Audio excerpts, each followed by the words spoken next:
Good morning, ladies and gentlemen. My name is Tan. I'm a honeypot researcher, and I'm from Malaysia. During my free time, I love to deploy honeypots, playing with honeypots, and try to listen to the internet itself. So a few months ago, WannACry ransomware creating one of the massive outbreak in the entire computer history. So during that time, I think a lot of millions of machines has been infected with the WannACry ransomware. People got computers got locked down, and then people have to pay for ransom, to get back those data itself. So in this case, at the time, I've realized that in the security industry, we found one a big challenge, which is how can we collect all the WannACry sample in the fastest and in the easiest way. So in this case, I try to go for the approach, which is why not we just deploy a honeypot for that. Yeah. So ladies and gentlemen, for today, I have three simple stories to share with everyone right here. So the first one, let's try to explore together about how WannACry works in a very brief basis. And the second one, I'm going to share with you about our honeypot design. And the third one, I'm going to empty out all my pockets. I'm going to share with you about all the payloads and all the data that we have. Last but not least, I promise everyone right here, I promise, I'm going to share the photos of my honeypot, all right? So please don't let me go if I don't share with you. Yeah. So I would say that in May 2017, this is one of the most scariest screen that you could have or someone could have on the computer system. It means that either got infected with a WannACry ransomware, and I have to spend time just to rebuild all the systems, or I have to really pay for the ransom in order to get back the data itself. But interestingly, I've heard of one of the very creative use cases about how people try to use this particular screen, which is someone try to use this just as their screensaver. So whenever people walk away, this screen will be popping up. Oh, well, I have WannACry ransomware. Yeah, I mean, we are dealing with a lot of smart people, definitely. So, I mean, this is one of the very good use, yeah. So, ladies and gentlemen, let's try to explore together about WannACry ransomware just in brief. Personally, I love to always simplify complex idea into a simple one. For example, in this case, I would just like to simplify the entire life cycle of WannACry into three simple phases. The first one will be scanning. The second one will be exploitations, and the third one will be payload delivery. So the first case will be WannACry will try to scan if this is my targeted host, and then he will try to check if this host is patched with the latest script patches, and then he will try to check again if this host is installed with a so-called double poser backdoor. Yeah, this double poser backdoor is play a very critical, important, and very interesting role in the so-called WannACry attack lifecycle. These tools, double poser backdoor, it is one of the so-called implant tool that try to facilitate in terms of the payload delivery from external network into the compromised host. Yeah, so personally, I love to call double poser, this is the middleman. This is the guy that breaching all the attack itself. So upon the scanning phase, he will start to move to the exploitation phase, which is exploit with the so-called eternal blue exploit. Eventually, he will install double poser into that. So we have finished the scanning phase, and then we'll move on to the so-called exploitation phase. Eventually, WannACry will start to deliver the payload itself. And this particular payload, we call it as a WannACry ransomware. Yeah, so right now, everyone is a WannACry expert.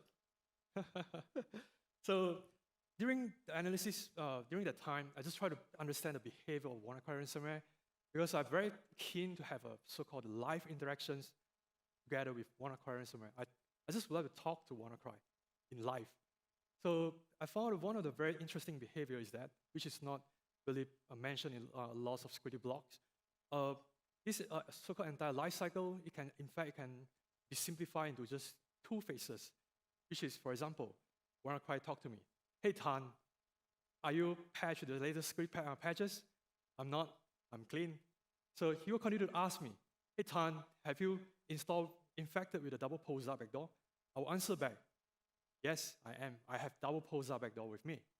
And then in this case, and I started to realize that WannACry, they will skip so-called exploitation phase.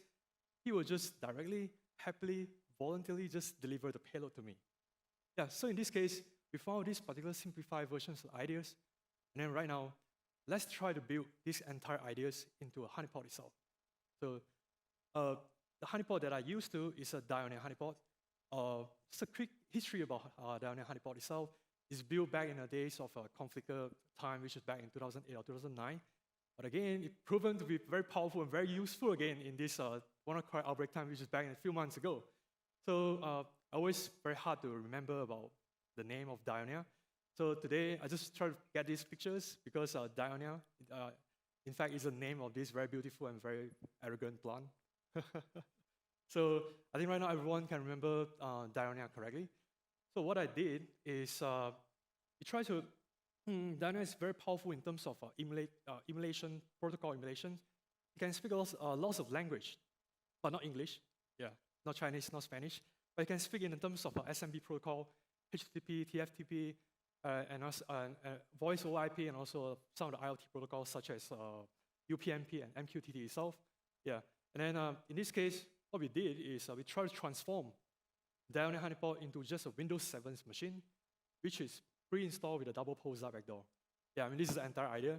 So what we do is we let Dioneer be able to speak in terms of the double poser language. Try to, for example, any incoming connection talk to us. We will say that, oh, well, I'm infected with the double poser backdoor. And can I deliver all the payload to you? Sure, please, give me more. Yeah. So this is just a simple idea that we have. Eventually, right now, when we have these particular implementations, we found one of the biggest challenges that we're facing during the implementation itself, which is the WannaCry payload is encrypted in the 4 bytes of key itself, which is the 4 bytes of XOR key. And very surprisingly, these 4 bytes of XOR key is to be provided by the compromised host. So in this case, why not? Our honeypot, you can just provide you the 4 bytes key, you encrypt your payload, WannACry deliver to us, we are going to decrypt it, and happily we have all the very nice clean payload inside our pocket. So whatever you see on the screen right here, this is such a very beautiful so-called executable that we have from WannACry Ransomware. This is the exact payload that we have. And what we need to do is try to remove all the code that prepended at the front. And we have this particular so-called very beautiful WannACry Ransomware in our honeypot. Yeah. So right now, we are going to push this to the internet, and let's see what will happen in our honeypot. So, yep. In this case, this is such a very beautiful and live interaction sessions between WannACry Ransomware and my honeypot. So you can see that WannACry started to talk to us with all the execute command, try to start to laying the eggs and floating around with our honeypots, left and right, and eventually it deliver all the payload to us, and our honeypot will collect the data, save it, decrypt it nicely with the 4 bytes of XOR key, which we deceive WannACry itself, and eventually, yes, we have this beautiful payload. Yeah. So I'm going to push it to the internet. I'm going to show to you about what's happened for my honeypot. But before that, I was told that in the security conference, I need to put the cat pictures because this will get everyone excited. Yeah. So I put another one. But just a disclaimer, I don't have much of a honeypot, which is I understand that lots of national cert teams have tons of honeypots that deploy around the world. But what I have, I only have one honeypot in my room. Yeah. So this is my observations. So I've been observing SMB honeypot ports traffics for a year, and from early January until mid of May, it's just very silent. From time to time, conflict worm, they will just drop by and say hi. Yeah. But in the mid of May, we can see a huge spikes in terms of the traffic itself. On a daily basis, there are 200s or 300s or 400s of incoming requests, and all of that, 40 to 80 payloads, which is delivered to my honeypot. Yeah. So ladies and gentlemen, I'm going to empty out all my pockets, and this is all the collection that I have within just a 4 days time, from May 27th to May 30th. This is just a lines of showing the MD5 of the payload, and then also when this payload has been collected to my honeypot, and the file size itself. One of the very interesting patterns in terms of the file size, which is we can look it from here, there's a loss of 5.1 MB of files, and there's a very different types of file, which is could be 70 KB, 39 KB, and even a 5.1 KB of files, which is the initial idea that I have. Is just I would like to talk to WannACry. This is my purpose. It seems like we have a lot of uninvited guests try to crawling with our honeypot, float around with our honeypot, talk with our honeypot, eventually laying the eggs inside our honeypot. So let's try to take a look together and randomly choose about this particular 4th category. So I just try to pick a 5.1 MB of files and try to bring just a simple string analysis on it. And I found that, we have this particular very long domain itself, HTTP domains. This is so-called a kill switch domain for WannaCry ransomware. So I just make a very rough assumptions. All the 5.1 MB of file that I have will be WannaCry, right? So let's forget about WannaCry. Let's see what else we have inside our honeypot. So in May 25th, I have seen this particular file with 83 KB kilobytes of files. And when I try to analyze this file, it will reach out to another domain, try to download this executable called 25001.exe. Just a quick VirusTotal search. I understand that this is the Windows versions of Bill Gates botnet. So this is a DDoSer. Every party will have a DDoSer. So again, 3 days afterward, try to see another file, which is a 70 KB of files. So quick analysis on that. I found that this file is pretty interesting because when you try to execute it, you try to create a batch file and also some of the VB scripts file. So I'm very keen to take a look on all these batch file and VBS scripts. What I found is that the batch file will just do 2 tasks. The first one, once you get it in the system, you'll try to enable the firewall services on the compromised host. Second things, it will so-called insert 2 firewall rules and try to block all the SMB, TCP 139 or 445 port incoming requests. For the next one, it will try to execute this particular beautiful payload, which is consists of this Stratum's nano protocol. So these two scripts, it just carry the means that someone tried to pop into the machines, claim the ownership of the machine itself. This is my machine, don't touch it. I will not let anyone else try to compromise my machines. I'm going to use it to mine Bitcoin. Yeah, I mean, Bitcoin is such a huge price, high price, so this must be very rewarding, definitely. So after another days, I found that this particular very small file, which is 5.1 KB of file, pretty small, compared to the one that we have, a 5.1 MB of file. This is kind of relatively very small. This is just a Metasploit reverse shell. So if we execute this particular payload itself, it will try to connect to this particular IP address with HTTP protocol. Yeah. So initially, I just want to talk to WannaCry, but then it seems like we have a lot of uninvited guests that try crawling into our honeypots and try to lay egg inside. This is the last one that I have for today, which is in the 30th of May. I found that this 39 KB of files, and it will try to reach out to another URL, download this mat.exe. At the first find, I found this is the MD5 that I have. But during 5th of June, I see the same file, same C2 command and control server URL. But the interesting thing is the MD5 value of the payload is different. So definitely, just a simple guess. It could be the trackers or the bad guy behind the scene. They understand that, oh, well, my payload has been detected by the antivirus company or security company. So I'm going to upload a new one. So out of curiosity, I just try to poke around with shopping around in a backend. So this is what I found. Some of the payloads has been downloaded for 900 times. And then 5 days afterwards, the payload has been downloaded for 6,000 times. It carry the meanings that these particular 6,000 machines try to mine a Bitcoin for him. It's a good business though, seriously. So sometimes you'll come across with some of the backend pretty interesting, which is 21,000 of downloads of some of the hits.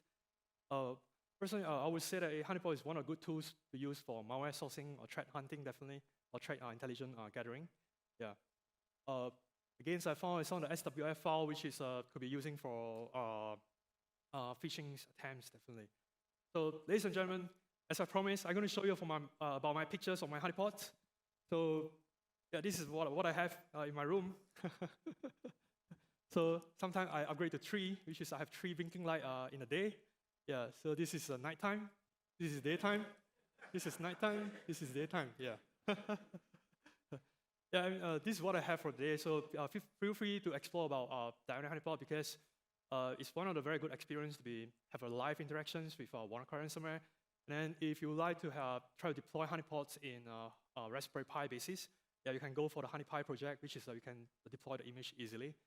So ladies and gentlemen, I would say that it's a very exciting experience and a very humble experience to deploy honeypots and try to talk to the worm that causing such a huge so-called ransomware that causing such a huge outbreak in the entire computer history.